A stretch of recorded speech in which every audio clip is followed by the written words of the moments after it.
Welcome to the Foster Your Passion podcast, where entrepreneurs, who are mostly women, share their passions, their lessons, and leave you feeling uplifted, motivated, and possibly even inspired to go and foster your own passion. I'm your host, Hayley Foster, and this is the Foster Your Passion podcast. Hello, Leslie's Leashes. Welcome to the Foster Your Passion podcast. I think this is the first time we're recording together, right? Yeah. All right. Awesome. Well, super excited that you are here today to talk to me about all things pets. I like to make these informative and educational, and I'm sure you've got some value bombs to drop on people who have basically all turned to pet owners during these crazy times.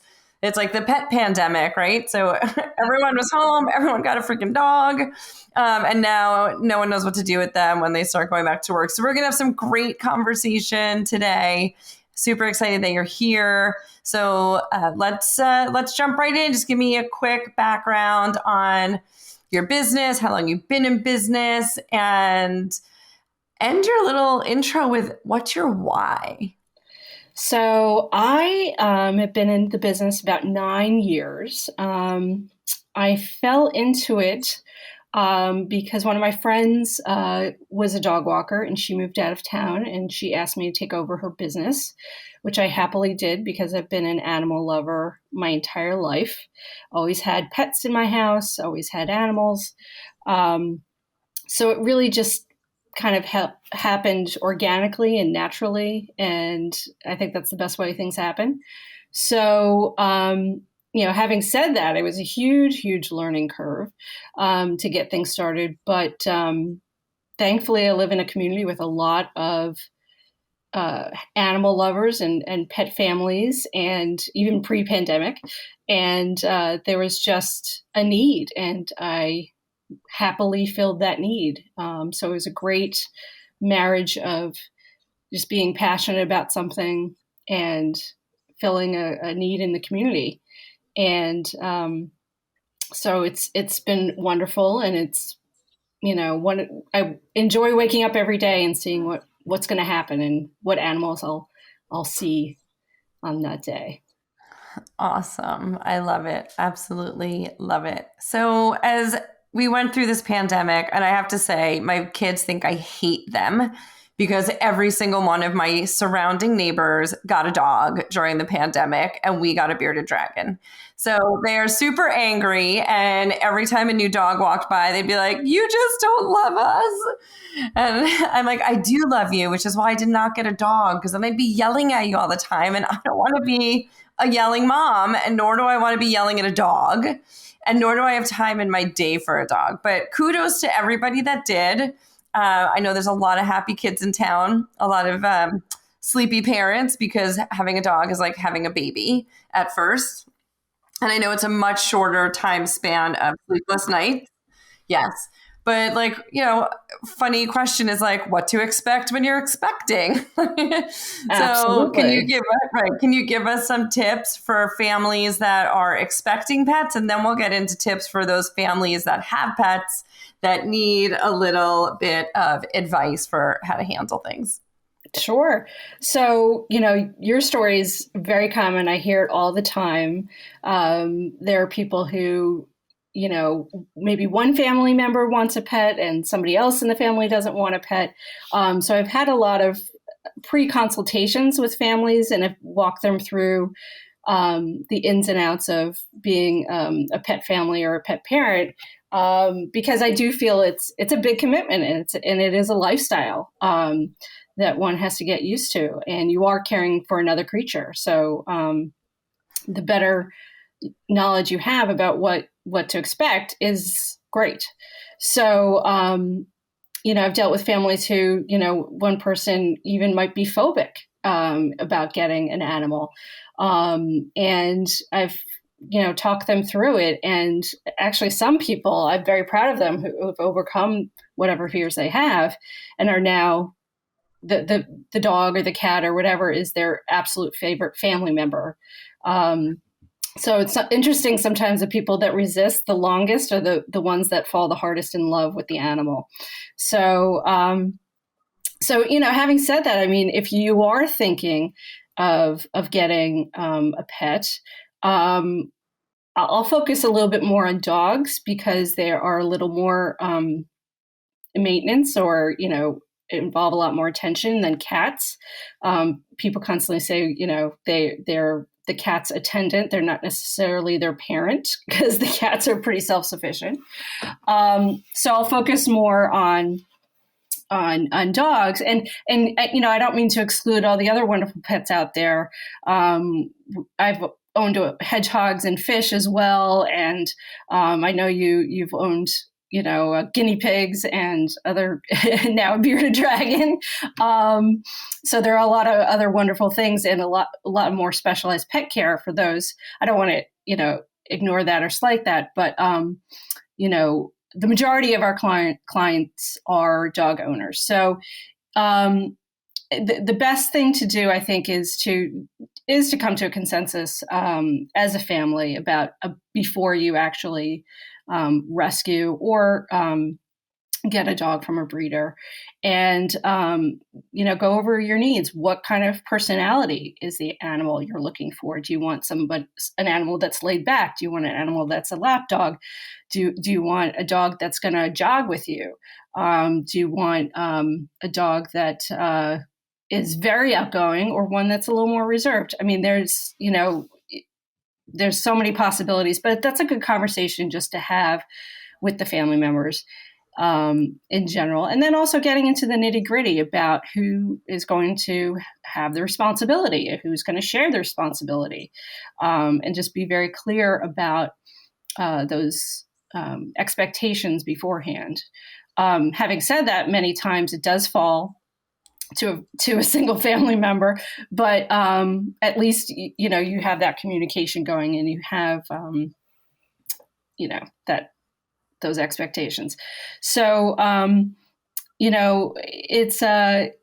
it's just a wonderful experience adopting an animal. Puppies, for sure, almost like having a baby. And I say almost, I mean, I have had human children as well, so I kind of know what that's like. But there's, they have small bladders, and they really need to go out quite frequently. And one thing I tell people when they're trying to housebreak their animals is to find out, I call it the PPP. I can't say that anymore because of all the loans that went on during the pandemic. But the PPP stands for the pee and poop pattern. So to find out, and just to get them on a schedule, just like you'd have a child. And getting out and playing and engaging, and eventually training, which is another way of engaging with the animal and bonding with the animal. A lot of people think it's a chore, but it really is a wonderful opportunity to bond with your puppy. And the more involvement, the better, the happier you'll be. And then at the end of the day, an exhausted dog is a happy dog and a happy parent. So those are just a little tidbit of advice there. Yes, because they sleep and leave you alone. And that's a great nugget right there. At the end of the day, an exhausted dog is a happy dog. That's awesome. I absolutely love that.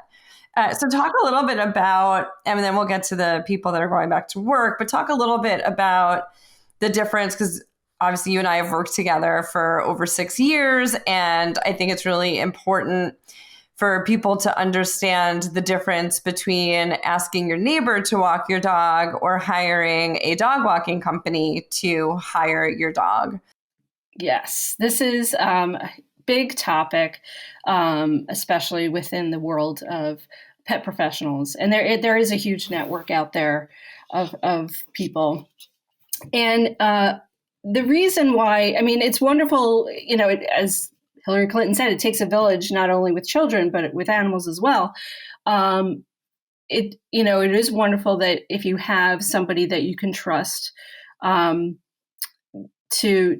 help out with your animal, whether it's a family member, a neighbor, whoever.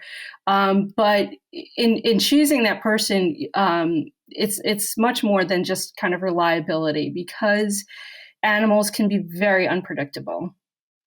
And even the best trainer in the world will admit they don't know what's going on in a dog's mind 100% of the time, or in an animal's mind. So it's, especially with dog walking, which again is a large part of my business. Um, I've encountered many situations where there are little children who may not even weigh more than the dog itself, walking the dog. And this might be the best behaved dog in the universe. But the child cannot control the dog. And it can be very, very dangerous. And there, I've also seen, I don't want to just pinhole children, but, even adults, I've seen adults with their dogs, and they say, oh, don't worry, my dog is friendly. And the dog I might be walking might not be friendly. So it's very catch as catch can. So it can get into a very dangerous situation is my point. So it just can be, even adults, even well-meaning, even well-trained adults can get into trouble. So that is why, again, if you hire a pet professional, this is somebody who's been trained, who has experience, who like myself is probably trained also in CPR and first aid for animals, who has awareness and that focus about, here I am with an animal, this is what I'm supposed to be doing with the animal, as opposed to somebody who might casually be just kind of out for a nice Sunday stroll. And that's really, yeah. And I just want to add on to that, it's really important as well that even pet owners sometimes are caught off guard. And I have a friend that I saw, she wrote her whole story on Instagram. She was walking her dog. The dog saw something out of the corner of its eye, went for it. She, for whatever reason, didn't let go. And she ended up like 3 days in the hospital. Like, she skinned like half her body. Like, she was a mess. And it was a dog that, she's had forever.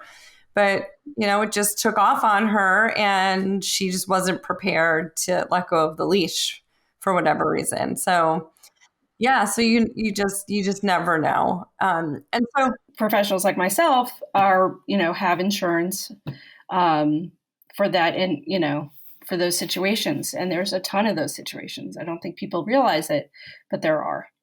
I'm sure. And let's get to the subject of, people are going back to work, and there's a lot of pandemic puppies out there. So obviously, if you're local, you can call Leslie and get in touch with her. But like, give us some tips for those people that are going back to work. Like, you're gonna, like, I'm imagining that parents are gonna have to transition their puppies for separation anxiety. Like, is that a real thing? Oh, absolutely. It's a real thing. I see it in my own dogs as well. I mean, because they've had so much together time, and that's the silver lining of this pandemic, is that people have been able to spend time and bond with their pets. That now it's going to shift as people return to work, or retreat to their offices more and more, maybe if they have a home office. And the dog, anything that throws off a routine, dogs or cats, or it throws the animal off. And then when the schedule's off and the animal's a little like out of sorts, they get scared and they get anxious. And so, slowly transitioning and slowly changing the schedule is a good idea. So if you are planning on going to work,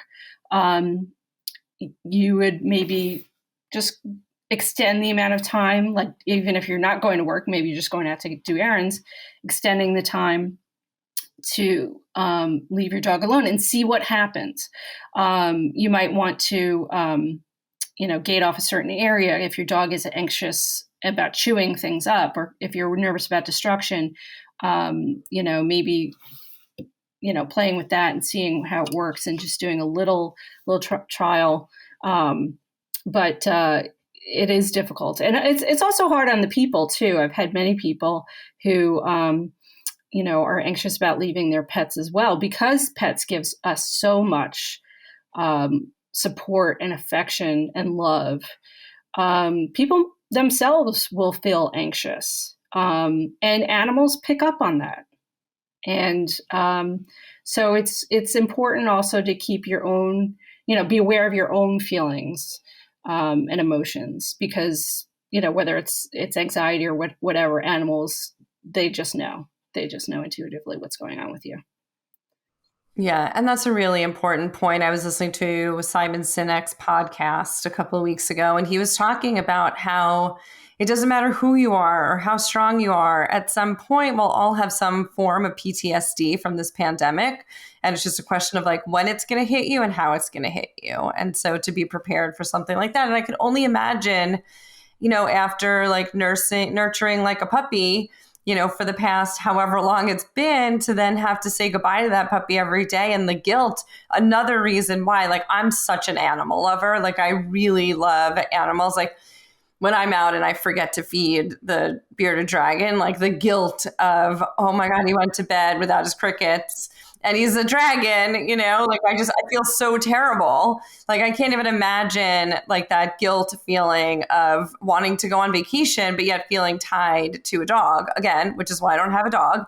But I would imagine like that's, it's a real thing, and it's upsetting to a lot of people. Like life is changed for all of us, but is going to change some more as well as the world starts to open back up and people are vaccinated and people are going back to work. So great for you and your business, Leslie, but maybe not so great for people's emotional states. We're going to influx of, the antidepressants out there. That's right. That's right. Absolutely.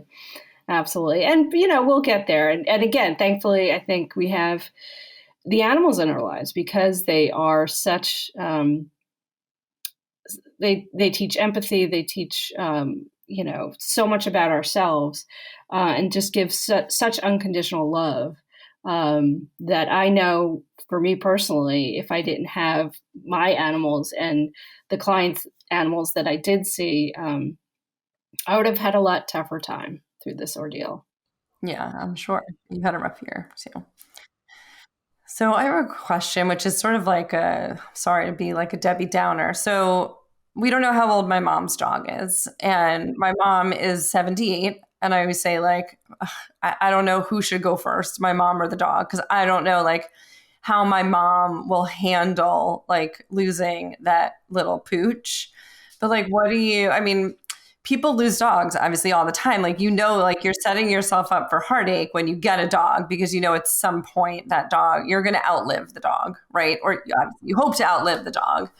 But like, what's a good, tactic there for people in terms of, like putting your dog into your, I don't know, is there like an emergency plan? Like if God forbid something happens to my mom, like, should there be a note somewhere like the dog goes to Hayley or something? Yes, no, absolutely. I definitely, that's a great question. And that, first of all, the worst part of being a dog parent, the only worst part about being a dog parent or an animal parent is the fact that they don't live as long as you.